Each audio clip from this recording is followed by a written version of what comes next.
ভিডিওটা দিয়ে দেবো। হ্যাঁ দেবো।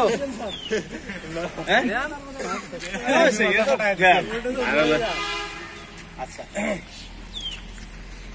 এগুলো দেখে আজকে রাতে পাল্লে দিতে। আজকে এই যে দুদিন ব্যায়াম করলাম। হ্যাঁ ব্যায়াম করার কি কি লাভ হয়েছে? কি লাভ হয়েছে ব্যায়াম করাতে? মন মানসিকতা ভালো হয়েছে, শারীরিকভাবে সক্ষমতা অর্জন হয়েছে, মানে প্রতিদিন একটা মানে এনার্জি, শরীরে এনার্জি আইছে, তারপরে জ্ঞান ক্ষমতা বৃদ্ধি পাইছে, মানে মানে শরীরের প্রতিটা অঙ্গ প্রত্যঙ্গ উন্নত হয়েছে শারীরিকভাবে। আপনার কি হয়েছে পরে বলে যান। শরীরের প্রতিটা অঙ্গ আপনি মনে করেন যে রক্ত চলাচল বৃদ্ধি হচ্ছে, তারপরে মাংসপেশি এগুলো সাহায্য করছে, তারপরে শারীরিক ও মানসিক আছে। তারপরে আপনার বলেন একটা দুটা করে বলেন। হ্যাঁ নতুন নতুন ব্যায়াম করার কারণে মানসিক মানে একটা সচ্ছলতা আছে মানসিকভাবে।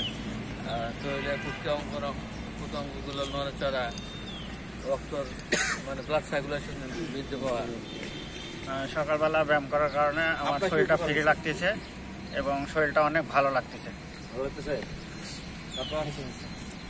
ব্যায়াম করার মাধ্যমে আমার মন মানসিকতা খুব সুন্দর লাগতেছে, ফুরফুরে মেজাজ, ফুরফুরা আনন্দ মুহূর্ত অনুভূতি হচ্ছে। ব্যায়াম করার কারণে শরীরটাকে অনেক পাতলা লাগতেছে এবং মন থেকে অনেক ভালো লাগতেছে। ব্যায়াম করানোর মাধ্যমে রক্ত চলাচলটা বৃদ্ধি পেয়েছে এবং শারীরিক সুস্থতা বেড়েছে। সকালবেলা ব্যায়াম করার কারণে শরীর ভালো থাকে, ব্যায়াম করলে মন ভালো থাকে এবং ব্যায়াম করে সকালে আসবে, ব্যায়াম করে অনেক ভালো লাগবে, শরীর পাতলা লাগতেছে। নিয়মিত ব্যায়াম করলে মানে শরীর ভালো থাকে, মন মানসিকতা ভালো থাকে, ঘুম ভালো হয়, মানে ঘুম ভালো হয়। প্রতিদিন ব্যায়াম করার কারণে আমার ধৈর্য শক্তি এবং মন মানসিকতা অনেক বৃদ্ধি পেয়েছে। ঘুম থেকে উঠে ব্যায়াম করলে শরীর স্বাস্থ্য অনেক ভালো থাকে, মন মানসিকতা অনেক ভালো হয়। এইটা পজ করে লাগছে এবং শারীরিকভাবে অনেক সুস্থতা বোধ করছে, ভালো লাগছে। ব্যায়াম করার ফলে আমার শরীরের বিভিন্ন যে জয়েন্ট আছে ছেড়ে দিছে, ইজি হয়েছে। আর সবচেয়ে বড় উপকার হয়েছে যে আমার পেটের ভিতরে যে গ্যাস ছিল ওইটা দূরীভূত হয়েছে, হজম শক্তি বৃদ্ধি পাইছে। ব্যায়াম করার কারণে শরীরটা অনেক পাতলা হয়েছে আর শারীরিকভাবে ফিট মনে হচ্ছে। আমি দৈনিক ব্যায়াম করি। ব্যায়াম করলে আমার শরীরের সব অঙ্গ প্রত্যঙ্গ সঞ্চালন বৃদ্ধি পায় এবং আমার দেহের রোগ প্রতিরোধ ক্ষমতা বেড়ে। তার ফলে আমার দুটি প্রকার হয়েছে, শারীরিক এবং মানসিক। মানসিকটা যদি বলতে যাই সেটা হচ্ছে যে আমার মানসিকভাবে আমি একটা চাঙ্গা অনুভব করছি আর সারাদিন কাজ করার স্পৃহা পাচ্ছি। শারীরিকভাবে যেটা উপকার হয়েছে, শরীরের মেজমেজে ভাব কমে গেছে এবং শারীরিকভাবে ভালো অনুভব করছি। সকাল সকাল ঘুম থেকে ওটা অভ্যস্ততা তৈরি হয়েছে ব্যায়াম করার ফলে। ব্যায়াম করার কারণে শারীরিক মানসিক চাঙ্গা অনুভব করছি নিজেকে। আর দুইজন আছেন, আপনাদের লেট হলো কি কারণে? ব্যায়ামে জয়েন করলেন না, তাতে আপনাদের কি কেমন লাগে? না, আমি আসছিলাম স্যার, হ্যাঁ পড়ে গেছিলাম অবস্থায়। আচ্ছা অশ্রমে না? এই ব্যায়ামে না আসলে তো অশ্রমের চাপ হইতো না। এটা একটা উপকার হয়েছে। ব্যায়ামে না আসলে এখন উঠতো না, বিছানাতে হলো থাকতো, তাই না? আমরা প্রত্যেকটা দিন নিয়মকরণ মেনে চলবো। হ্যাঁ এই যে ব্যায়ামটা আমরা করলাম, এটা কন্টিনিউ করবো, পারা যাবে এটা? হ্যাঁ পারলে কার লাভ হবে? ওই যে যদি পেটের গ্যাসটাও যদি বেরিয়ে যায় তাহলে কিন্তু আপনার পরবর্তী ওষুধ খাওয়াটা বন্ধ থাকবে, তাই না? ওষুধ খেতে হবে না, ওষুধ না খাইতে তো অনেক টাকা লাভ হবে। সকালে উঠলেন, প্রত্যেক দিন যদি সকালে উঠেন তাহলে মাসে কয়দিন আগে উঠলেন? তাহলে 1 ঘন্টা আগে উঠছেন, তাই না? তাহলে 30 ঘন্টা, 30 ঘন্টাতে কয়দিন? হ্যাঁ একদিন 6 ঘন্টা। তাহলে 1 বছরে কয় ঘন্টা হবে? কয়দিন হবে? 15 দিন না 18 দিন নাকি? হ্যাঁ 15 দিন হবে। তাহলে 1 বছরে মনে করেন 15 দিন আমি বেশি মানে উপভোগ করলাম। যদি আমি না উঠতাম তাহলে কি সময়টা কাজ মানে পৃথিবীকে উপভোগ করতে পারতাম? তাহলে উঠার কারণে এটা হয়েছে। আর যতটুকু যে 1 ঘন্টা আগে উঠছে, আমরা কি বসে আছি? কাজই করতেছি বা ফিজিক্যাল ফিটনেস বাড়াচ্ছি। হ্যাঁ এটা করলে আমাদের কি ফিনান্সিয়াল উপকার আছে না? এটা কিন্তু টাকাতে আমরা কনভার্ট করি, টাকা দিয়ে যদি বিবেচনা করি তাহলে এই একেবারে 1 বছরে 15টা দিনের কামলার দাম কত? হ্যাঁ কত? 500 করে ধরলে কত হয়? 7,500 টাকা। দেখেন 1 বছরে আমি স্বস্তি মানে সামর্থ্যবানও হলাম, ফিজিক্যাল ফিটনেস পেলাম, আবার 7,500 টাকা পর্যন্ত আমি উপভোগ করতে পারলাম, তাই না? তাহলে এটা যে আমরা আরো যখন বাঁচবো, এতদিন যদি আমরা উপভোগ করতে চাই, প্রত্যেক বছরে যদি এরকম আমরা বেশি উপভোগ করতে চাই, প্রত্যেকটা দিন যদি 1 ঘন্টা করে বেশি উপভোগ করতে চাই, তাহলে সারা জীবনে কতগুলো হবে? হ্যাঁ অনেকটা না? আসলে অনেকটাই কিন্তু আমাদের লাভ। না উঠলে আমাদের শরীর খারাপ হতো, আমরা বিছানাতেই থেকে যেতাম। ঠিক আছে না? ওকে, তাহলে আমরা এবারে লাস্ট 80 গ্রাম দিয়ে দেয়, তাই না? ধরেন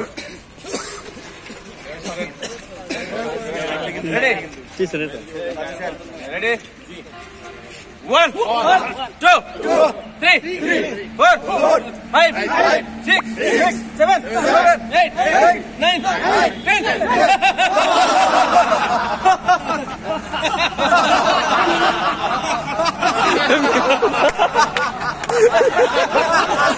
বিমল দা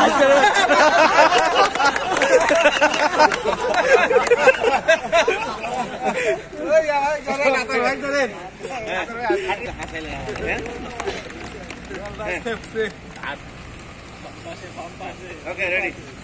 এবার জোরে কাছে দেবো। রেডি?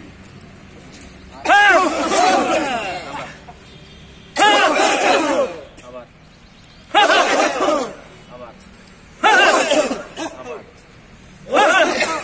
আবার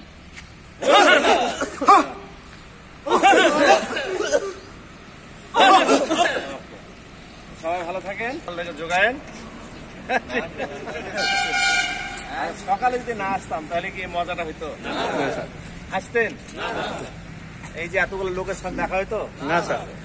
দেখানো হলে কি হবে শুনেন, সবসময় অফিসিয়াল কাজে যখন থাকবেন তখন মানুষের সাথে রিলেশন কিন্তু ওটুকু পর্যন্ত থাকে, তাই না?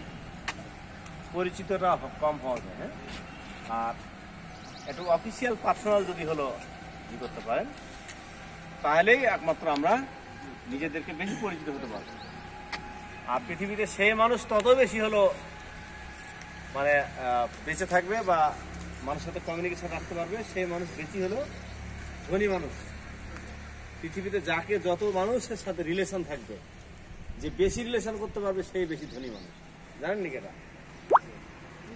সম্পদ দিয়ে তো আপনাকে কেউ চিনবে না, চিনবে? বিল্ডিং এর আপনি মালিক, কেউ চিনবে? কিন্তু পৃথিবীতে যদি এতগুলো মানুষ আপনাকে চিনে, আপনাকে কথা বলে, কমিউনিকেশন রাখে, এটা কিন্তু আপনার অনেক বড় সম্পদ।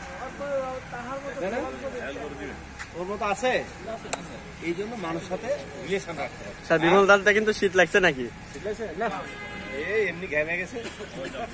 তারপর মানুষের সাথে যোগাযোগ রাখবেন। হ্যাঁ, যেইভাবে হোক যোগাযোগ রাখেন, তাহলে কি হবে? আপনি রিচ হতে পারবেন। আর একটা জনকল্যাণে নিজেকে নিয়োজিত হবে। জনকল্যাণে কখনো কোনো খারাপ কাজ, কখনো কোনো অন্যায় কাজ নিজের মাথাতেও আনবো না, আবার কাউকেও পরামর্শগুলো দেবো না। দিলে কি লাভ হয়? কাউকে খারাপ পরামর্শ দিলে আপনার লাভ হয়? লাভ হবে। তাহলে সবসময় ভালো চিন্তা করবেন, সবসময় মানুষকে ভালো পরামর্শ দিবেন, আর ভালো কাজ করবেন।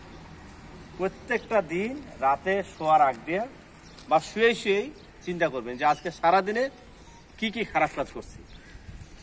আগে ভালোটাই নিয়ে আসে যে আমি কি কি সারাদিনে ভালো কাজ করছি। চিন্তা করার পরে দেখলেন যে যদি এটা ভালো হয়, তাহলে কি করবেন? এটাকে চালিয়ে যাবেন, এটা কন্টিনিউ করবেন। যদি মনে করেন যে না, এই কাজটা আমি খারাপ করছি, তাহলে কি করবেন? এটাকে ছেড়ে দিবেন, এটাকে বাতিল করবেন। আর যে কাজটা আরো দেখবেন যে জোড়া দিব ভালো কাজ, সেটা করার জন্য একটা প্ল্যান করবেন যে কালকে থেকে আমি এই ভালো কাজটা শুরু করব। এখন হলো এই করার জন্য আপনার যে সামর্থ্য, আপনার যে মানসিকতা, আপনার যে দৈহিক সামর্থ্য, এগুলো তৈরি করতে। আমরা আসছি এখানে না, এখন যদি 2-4 জনের সাথে খারাপ আচরণ করি, কিচ্ছু মনে হবে না। কেন বলেন তো? আন্তরিকতা বেশি, আন্তরিকতা ভালো হয়েছে, বেশি হয়ে গেছে, মানে একজন আরেকজনকে বুঝতে শিখে গেছে এখন। কিন্তু যদি একজন আরেকজন না বুঝতে শিখতাম তাহলে একটু মুখ খালি একটু অন্যরকম করে কথা বললেই ঝগড়া বেড়ে যেত। কিন্তু এখন দেখেন আমাদের ফিজিক্যাল ফিটনেস বেড়ে গেছে, এখন দৌড়ায় তো বলা যায় পা দৌড়িয়ে যাবে। কেন? কারণ ওটাকে শরীরে আমরা অ্যাবজর্ব করে নিচ্ছি। এই জন্য ফিজিক্যাল ফিটনেসের কোনো বিকল্প নাই। ফিজিক্যাল ফিটনেস থাকলে যত প্রকারের স্ট্রেস আসুক, চাপ আসুক, কিছুই মনে হবে। আর যদি ফিজিক্যাল ফিটনেস না থাকে, ভালোবাসার কথা কইল রাগ হচ্ছে, হ্যাঁ বাস্তব কথা কি? আর যখন শরীর মন দুটাই ভালো থাকে তখন কি হয়? মন কখন ভালো লাগে? যখন শরীর ভালো থাকে, যখন এনভায়রনমেন্ট ভালো থাকে, তখন হলো মনটাও ভালো হবে। কালকে আমাদের এখানে কিছু লোক আসছে, বাইরের গেস্ট আসছে, আসার পর কি বলছে, পরিবেশটা খুব চমৎকার। আবার তার সাথে যখন আমরা ওই আপ্যায়নটা ভালো করলাম, কথাবার্তা ভালো বললাম, তখন তারা কিন্তু খুবই খুশি। তাহলে তারা খুশি হলো আমাদের কথাবার্তা, আমাদের আচরণে, আমাদের এন্টারটেনমেন্টে, আমাদের এনভায়রনমেন্ট দেখে, আমাদের অ্যাসেটগুলো দেখার পরে তারা কিন্তু অনেক হ্যাপি। তাহলে আমরাও কিন্তু এইটা তৈরি করতে হবে আমাদের, ঠিক আছে? আমাদের মন যখন ভালো থাকবে, দেহ যখন ভালো থাকবে, অটোমেটিক্যালি আমাদের কাজটাও ভালো হবে। আমাদের এই কাজটা কিন্তু সহজ না, কঠিন কাজ নিঃসন্দেহে, তাই না? তো কঠিন কাজটাকে যদি আমি আগেই জানি, যদি সামনে জানি যে এখানে ট্রাফিক পুলিশ আছে আর আমার যদি গাড়ির লাইসেন্স না থাকে, কি করবেন?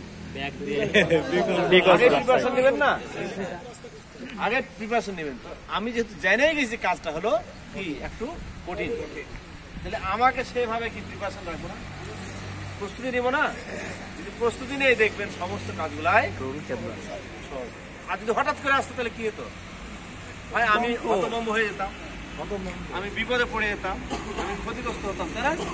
আর যেহেতু বিপদটা জানা